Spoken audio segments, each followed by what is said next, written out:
This show is fantastic, and the dynamic between mother and children cannot be stated enough how much this is like the best family you could ask for in terms of watching week by week. Sure, there is some hostility between siblings, and sometimes mama needs to get involved and beat their ass until they have their senses, but the just wholesomeness of them interacting is enough for an episode. The adventure stuff is enough for an episode. And the fact that they don't let drama be there long enough to feel forced or out of place, but just enough to remind us that this is a girl who did die and is now in what is her new reality. And there's going to be those moments that are shattering to her, like with last week, locking herself away. But at the same time, the little things in life are enough to remind her that this is okay. She may not be able to see those friends that she used to play with, but she does have another family all at the same time. And I think that is probably one of the most effective ways of going from super dramatic, shattering reality that you are indeed dead, this is a new reality, what you once had is no longer here, to the simple idea that she got hungry,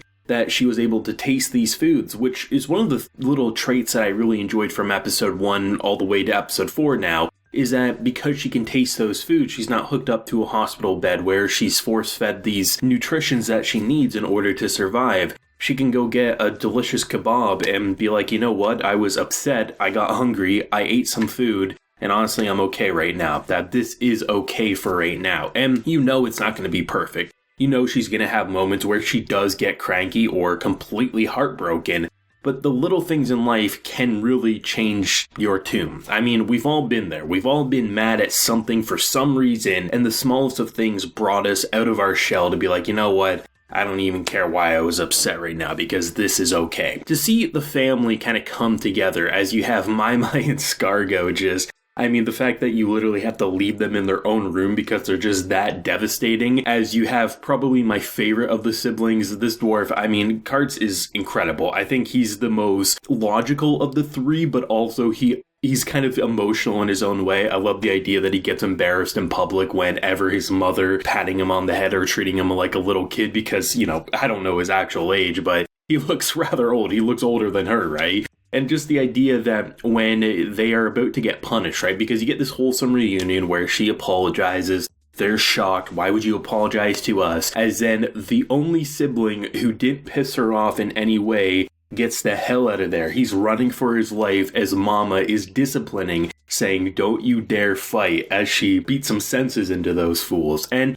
you just love that type of stuff because you really get a sense of there's this chemistry. To her, this is a family, even though she's heartbroken about not being able to see the people that she once loved as well. But to her, this is something that can be a family to her, and I'm glad to see that there is that type of connection, and that they're not just stringing along drama just so we can continue to have these dramatic cliffhangers, right? The most dramatic thing in this episode in terms of, if we were to compare, what kind of mirrors last week's cliffhanger of the realization that you're kind of alone, is that when she gets her hair singed by this giant fireball, right? She comes out of the battle, basically not a scratch, and she says, yeah, you know, my hair is a little singed. And it's a little joke, but she realizes that this is her world now. This isn't like a game where you respawn. If she was to die in this world, she most likely would be gone for good. And it's the little moments like those that remind us that she is a person and not just some isekai hero about to defeat the demon lord and can do anything without much struggle. She has feelings, and those feelings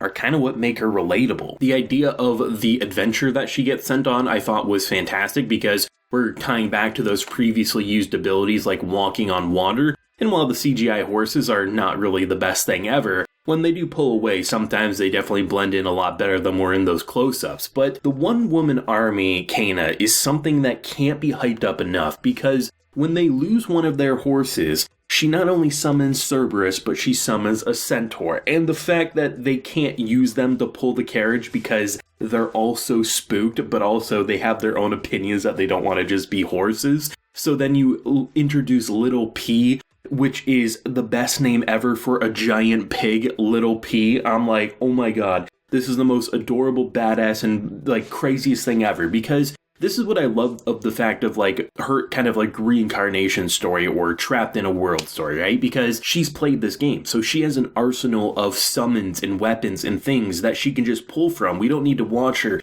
build up her arsenal. She can summon Cerberus, she can summon a badass centaur warrior, and she can summon a giant-ass pig because who the hell knows what type of random quest she went on when she was playing this day in and day out. And to just see Little P drag the carriage and then you get a bandit ambush, which of course you're going to get. But then when you see the centaur, literally, I was not expecting this, I gotta admit. He has this spear that he stabs, and then there's 3 bodies, and he's twirling them like he's at a rave. As then you have, Cerberus, little, woof woof over here, just kind of eating his fill. As in you have Cayna take a giant fireball blast and then freeze the last bandit and just shatter to reality. And I love those little moments too, because we got a taste of it with the potion mechanics when she was making a potion for the class and she was pulling things from thin air, like, what the hell, how are you doing that? When they're sitting around the campfire and she's talking about how it's a limited weapon, right? You can only fire 6 or 7 more times. But she could make more of it and basically have 30 uses. And they're all like, what are you talking about? No, we're not selling it. We're not duplicating it. This is a dangerous weapon. And she's thinking of things like a video game person would, right? Oh, this is a powerful weapon. We should make more of these so I can do more things. But really,